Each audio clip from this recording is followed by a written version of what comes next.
Днешният концерт е доказателство, че талантът няма граници, когато сърцето вижда.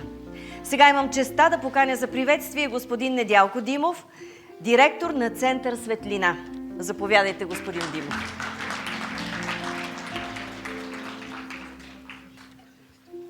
Сцената е ваша.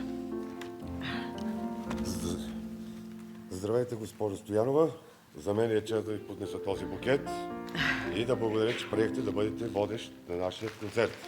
Благодаря от сърце. Знаете, че аз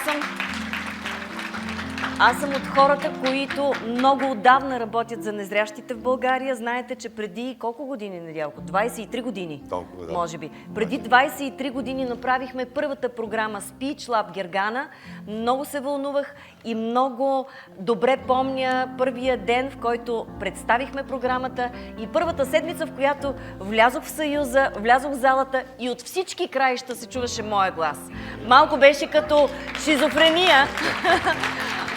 И аз казах, ама това май наистина работи. И в крайна сметка, повече от 20 години получавам в почтата си, в социалните медии съобщения от хора, които казват: госпожо Стоянова, с вас лягам и с вас ставам. Абсолютно, винаги си с нас. Това е, да. Лягам си и ставам с всички вас. Сцената е ваша. Благодаря.